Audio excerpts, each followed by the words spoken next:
All right. Welcome again to another episode of Breaking Changes. I'm excited today to have Sophie Rutard from Euler Hermes. Sophie wears several hats at Euler Hermes. She's the head of document management, ID, and access management, as well as API DevRel. Welcome, Sophie. Yeah, thanks for having me. Well, you're kind of at the you seem like you're at the heart of the digital transformation going on there at Euler Hermes, and I want to kind of understand that a little bit more because I know a lot of my listeners are also kind of in the middle of a digital transformation in their large enterprises. But let's start with the basics. What does Euler Hermes provide for its customers? Well, Euler Hermes is basically the world leader in trade credit insurance.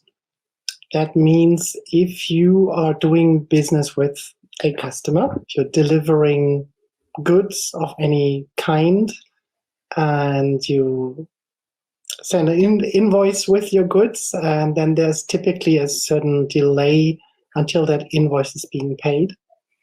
And now the risk in that is that your customer might not be able to pay that invoice for several reasons.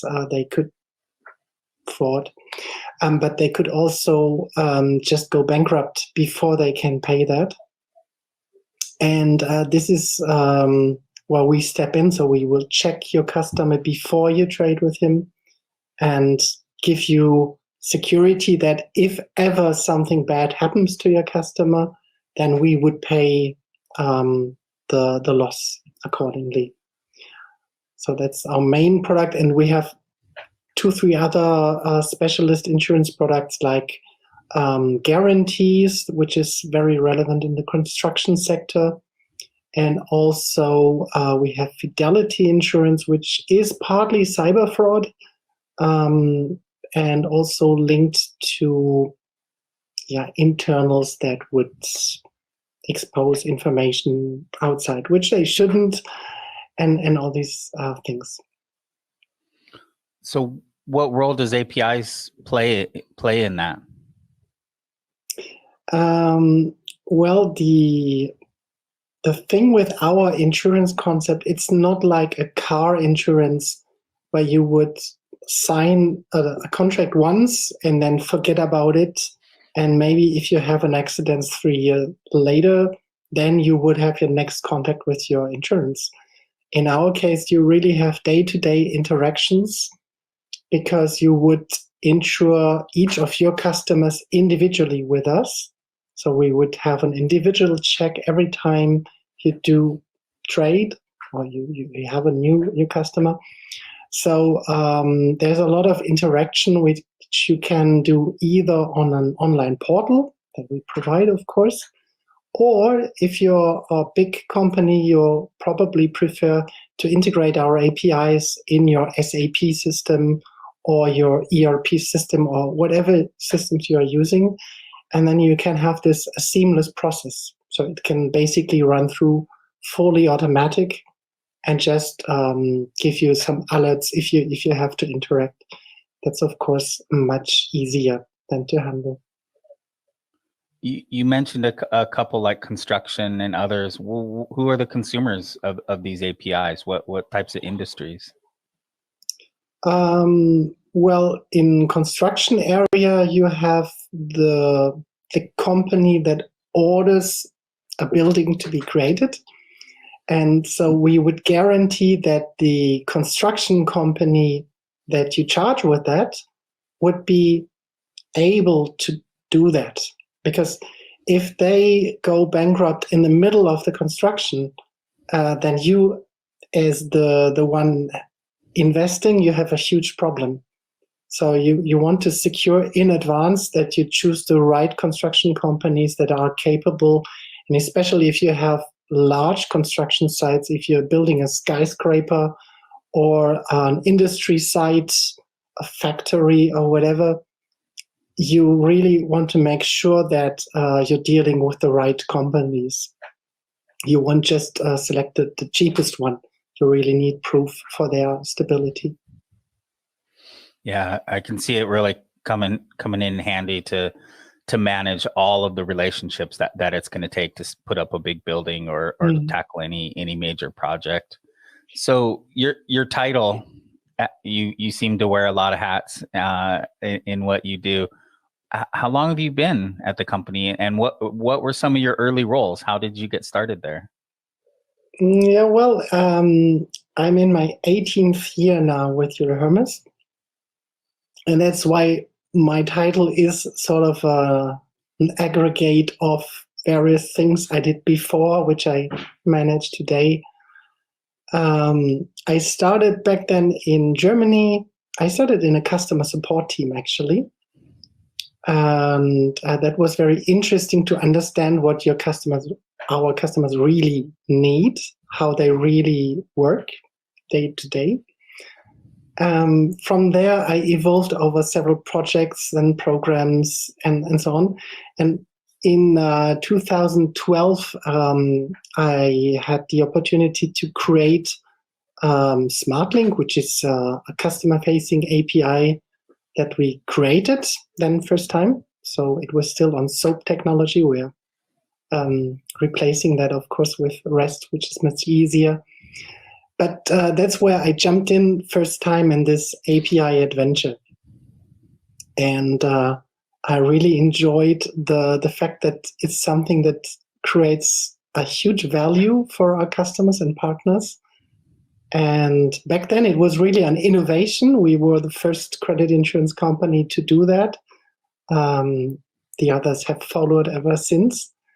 And we see that from year to year, the demand is growing continuously because this automation, this integration is becoming really more and more really even a prerequisite for our customers to do business with us. They don't want to do that administration manually. Yeah. I met you through work that I've done coming over to Europe to try to spread the word about APIs, API Days conference, and you're very public in what you do. Why are you so public in telling your story of APIs? Well, it began at some point in time. I was just asked to do a presentation at API the Docs, and I was like sort of asking myself, why me? Because I didn't think that we are doing something very, very special. But then it turned out to be quite a success. I mean, the feedback from the audience was awesome. And so I learned that what we do at Euler Hermes is basically something special. And we try to really invest in that and become even better all the time. And then I repeated that and did different conferences. And every time I get this kind of feedback that it's very interesting what we do at this company. And so I find that quite enjoyable to get that feedback. And I also think that if what we do is perceived good, then let's share it. And that helps to create a network of other people like you who are very knowledgeable in the domain. And that helps then again us to learn from that and become even better. So I think it's a clear win-win situation. I love it. I'm an evangelist. It's what I've been doing for the last decade, and getting folks to share their story and realize the value and I wouldn't say just value. It's nourishing and rewarding to share your story and find that people are interested in it, and that because within a company you tend to just do your work and sometimes it just feels like work. But when you're able to go out and tell the story and capture the attention of your audience, I love it. I mean, the storytelling part of it is really important for me. So I love that you've started telling the story and you continue. And one of the things I'm always trying to understand when I'm trying to get other people to share their stories is, where you came from, how you got into it, telling what role you're in and how what conferences. API the docs, API days, which ones, bring you out. But do you have any encouragement or advice for other women who are looking to get involved in the API space and tell their story as well? Well, my impression is that there's a general thing that we need to show to women, that technology is something nice to work in. I try myself when I do recruiting to find women for my teams, and I find it very difficult, unfortunately, to find them, especially in the development area. So if you are one of those women working in the domain, speak up, be in touch with other women you see on conferences. Even if you see just a speaker on API days or myself, just have a chat, contact her on LinkedIn or whatever channels you have, and see how you can join in these networks that are out there. And most probably you will have a very interesting story to tell and to share. So don't be shy, just do it. And I'm sure it will be quite rewarding. Yes, and so there's a network of support out there.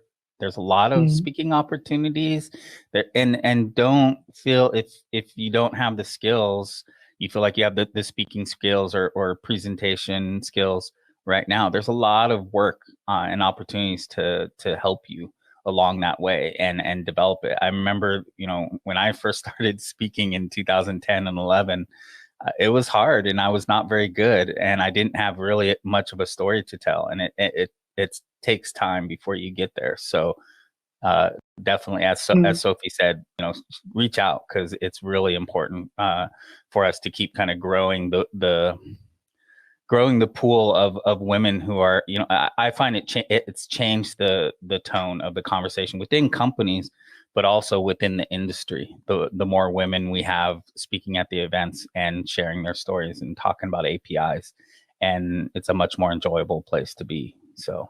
Yeah, I had a lot of discussions around the imposter syndrome on conferences. And I think it tends to be more present in women, to think that's not very special what they do in this technology. But again, it's mostly not true. And in the opposite, it's mostly very interesting. So it's definitely a recommendation. Just be in touch. Yes. So at Euler Hermes, does the leadership know about APIs? Are they aware of APIs and what they do? Yes, definitely. When I started, it was very difficult to explain to someone in the business, first of all, what is an API? Why is it relevant? And why should they engage in any way?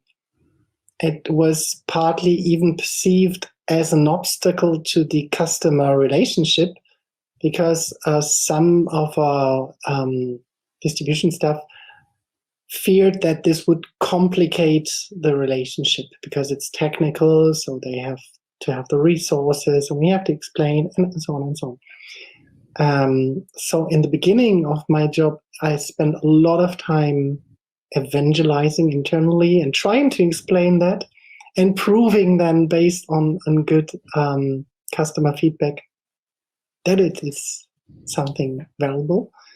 Since I would say 2-3 years, this has completely changed. Up to the C-level, everybody knows why we do API first and why we push this enormously. It has been validated with the CEO and with basically everybody. And so we shifted from explaining what it is to explaining how we make it operational, and to looking into actual business cases of our APIs when we prioritize them, and so on. And that makes life easier. You use the phrase API first in there. What does that mean to you and your teams? For us, it means that before we do any coding and development activities, we ask ourselves, what is the purpose of an API that we would want to build? What is the business value of it? And once this is set, then we try to do a design that's easy to understand for somebody who's not an expert of our business or even of our technology, because it should be completely disconnected from these specifics. So then we try to create this open API spec and then develop it on basically cloud native architecture. You have a public API portal that you have as part of your organization. What's the vision for that? Is it everything you want right now, or is it still more of a work in process and a journey? What's your vision for the future of that portal? For now, it's still in an early phase, I would say. It's, first of all, I differentiate between public and semi-private, because the APIs we provide today are mostly supporting the business that we sign, so the credit insurance contract, for example. So there's no public usage for those kinds of APIs. If you don't have an insurance contract, then you can't use them. But we have created an easy onboarding process for our customers and partners. So once we have a commercial relationship, they can just create their account and it will be available very quickly, and then they can see all the APIs that we have for them. Today, this is yet limited to the credit insurance domain mostly, and I would like us to provide a full-fledged functional scope for all our products, to really, let's say, standardize. If you have a product with us, then you can use it by API, because in the end, every service that we build it based on APIs to integrate it in our customer portal afterwards. So it's technically completely possible to directly use them, integrating in their own software. Part of this standardization I've heard you speak about before is API design, good API design. Mm-hmm. What are your principles for good API design across all of that? Well, principle is to make it as easy as possible, so we avoid any technical artifacts in the specification. We avoid vocabulary that would be too specific, that would need expert knowledge. There's a lot of education around that, actually, because our internal colleagues sometimes are used to the abbreviations and the terminology of credit insurance, which can be quite particular, and people won't necessarily understand if they are new to the business. So we try to find simple wordings instead that we put into the specs. And the ambition is always that a developer of our customer can rapidly understand what this API is about. And the developer, our customer, will most probably not know what credit insurance is. So we try to keep it simple. And then the second principle is, of course, that we try to have consistency between our APIs, because we have a lot of them and we create them with quite autonomous teams. And so we created an API governance entity that has issued a design guideline with the basic principles, and that helps on the one hand, is coaching all these squads and all the newcomers, and then is also controlling in the deployment chain and CI/CD that whenever there is a new open API being specified, it goes through a validation step of the governance before it can then be actually developed and deployed to production. How much of that process is automated versus training and education for those squad team members?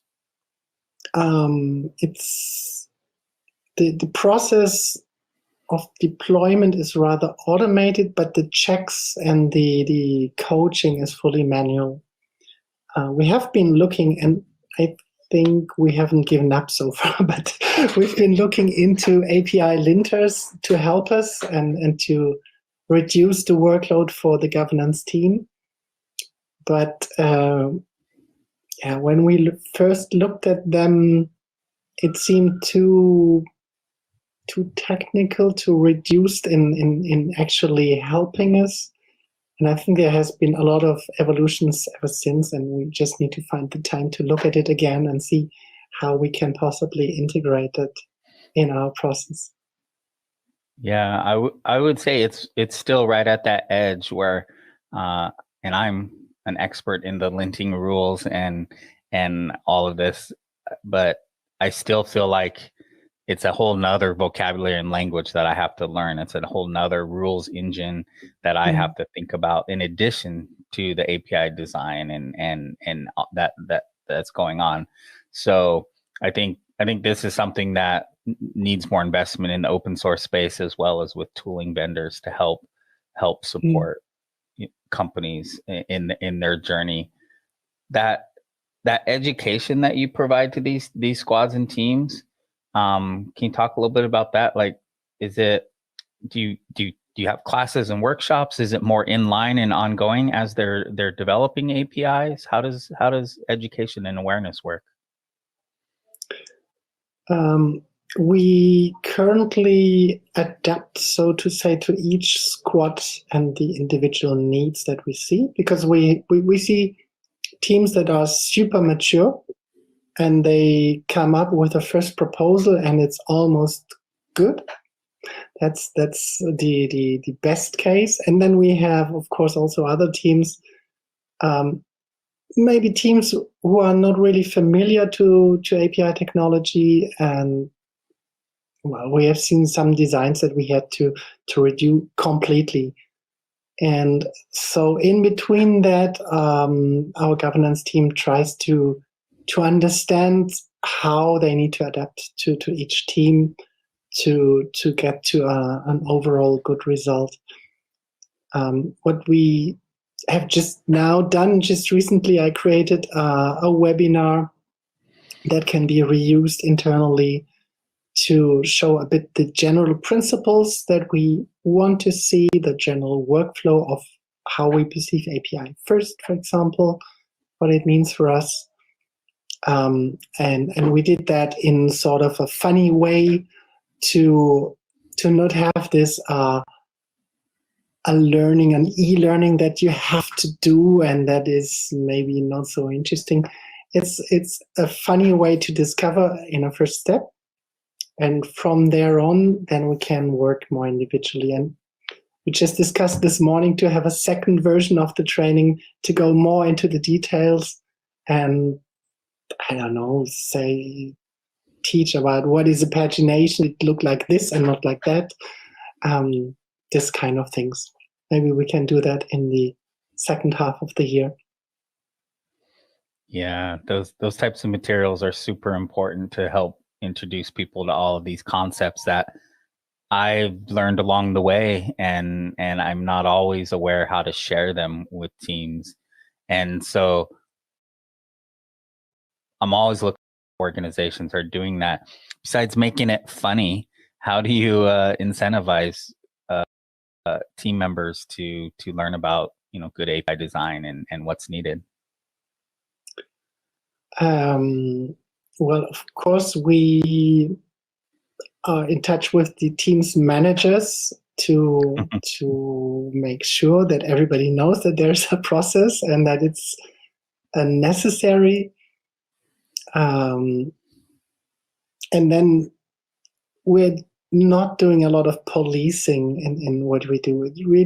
We try to go into the process early. Maybe in the first design sprints, we can participate and give our opinion. And as we do that, the teams see that there's some value in what we do. And then overall, I have not seen really refusals so far. I think it's working quite okay. Nice, good to hear. So how do you prioritize what APIs or microservices are needed to support business? Is it a business leadership? Is it customer led? How do you prioritize what gets developed? We have a small number of very big programs going on currently as part of our IT transformation roadmap. The most important one certainly is what we call MyH. It's our customer portal that we have created from 2019 on. And as this has the most direct customer impact, that is sort of driving the prioritization. So we're aligning then with the businesses locally.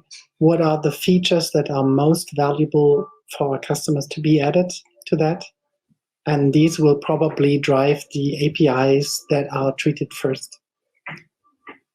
It can be that there is some transversal or more technical APIs that are then just prerequisites to make this work. For example, the user management that I'm in charge of, it's the basis for all the security of everything. It's a zero trust environment. So of course that has then also a very high priority, because sometimes a business feature could not be delivered if we would not have done our work. And so we have regular, we call them big room meetings, where we get all the programs together in one big room, or maybe a big WebEx session, thanks to the pandemic. But there we try to align all the priorities between the programs and find one logical critical path in between them, and then make visible to everybody why this or that feature is now the most important one. And then each team will align to that and have its own roadmap then corresponding to that. It's not super easy, but it works. And I think we haven't seen anything better for now, so that's quite okay. Yeah, that sounds like it really gets the business and the technical people and details in alignment and moving forward in a meaningful way. When you know this is responding to your customers and your business goals, I'm hearing more, especially in Europe, but also in North America, regulations and government influencing the direction that enterprise organizations are going, because the industries they operate in and influencing APIs. How does regulations influence how you do APIs? As I perceive it today, the influence is not in the API design like it would probably be in banking with PSD2. However, there's of course a lot of regulation around the IT security and the auditability, the possibility to restore in case of a disaster, to prove to our customer that a certain information has been transmitted. And well, if ever in a trial somebody would claim that you have confirmed us that we were insured and they were actually not, because we need to be able to prove that. And that causes a lot of investments more in the less visible parts. So it's a lot of the actual IT infrastructure, the architecture on the cloud that is influenced by that. And it's actually quite interesting to put in place these procedures based on a cloud platform. Yeah, so it's not very visible to the customer, but it all happens in the back end, and it keeps us quite busy. Do you find APIs make it easier to deal with this regulatory complexity and challenges? No, I don't think so. It might even be easier in the old world with your own data center that is in your own firewall and so on. Although I tend to believe that it's more secure to be in a zero trust environment on the cloud than what it was before. But from an auditability perspective, it was easier to prove the process that were in place and to control them. But again, it's an IT transformation that we're doing, and it's definitely possible, and we have actually do implement these mechanisms, and they work very well then. What is your favorite part about your role and what you do? My favorite part is when we can, for example, when we are able to have our developer portal better, easier, accessible, and more valuable for our customers. And when I get then a feedback that confirms that, I'm still very, even if in IT I'm not in direct touch with the customers anymore, which is sad, but that's what it is. When I then get this feedback over